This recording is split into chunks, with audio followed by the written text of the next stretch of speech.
As the guardian of EU law since its creation in 1952, the Court of Justice of the European Union has handed down decisions in a wide variety of areas over the years. Behind these decisions are men and women from all member states. To discuss this with us today, we are joined by Laila Medina, Advocate General at the Court of Justice of the European Union. Laila Medina is a Latvian national. She told us how a European citizen becomes an Advocate General at the Court and what a role is. Ms. Medina, welcome to Open Court. Thank you for welcoming me. That's a great honor to be here, to be able to share my thoughts. How does one become an Advocate General? For a person to become an Advocate General, there must be a nomination for the respective member state. A person should be suggested by the government or the parliament, depending on the national procedures for the matter. One thing which has to be mentioned, that there are 11 posts of Advocate General. It's not 27 like it is for the judges, where there's a judge per member state. So we take the post according to rotation principle. As to the specific requirements, a person must possess the qualification required for the highest judicial post in their respective member states.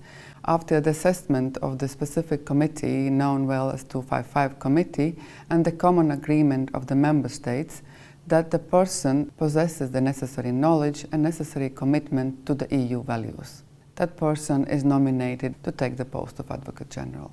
And what does an Advocate General actually do? The Advocate General is there in the first place, and that comes directly from the treaty, to assist the court. As it is well known, the Advocate General, or the court in general, is there to provide the answers which are difficult matters related to the EU law. And some of the cases might be so complex or involve so many different layers of the law that there you need someone whose only task is there to sit back, reflect, consider all possible arguments pro and contra in a specific case, and how it relates to EU law and how would that impact the European Union, and then provide an opinion. The opinion is not binding. The opinion is there to provide necessary arguments, necessary ways forward, exposing all the possible issues one might have in the specific case, and then be there for the court to deliberate and deliver the judgment. The opinions are public, and everybody can then read and consider, and it often is a tool also for academia for their reflections. Does an Advocate General intervene in all cases before the court? No, nowadays it's not in all cases, although historically it was started that in each case there was an opinion of Advocate General. Now, the Advocate General is invited to deliver an opinion only in selected cases where the court in a collegial form has decided the question is so important or so difficult that there is a need to have an in-depth reflection on the matter, and therefore the court invites the Advocate General to deliver the opinion.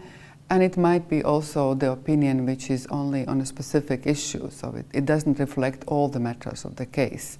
And once the opinion is there, that's the first step for court to deliberate the case.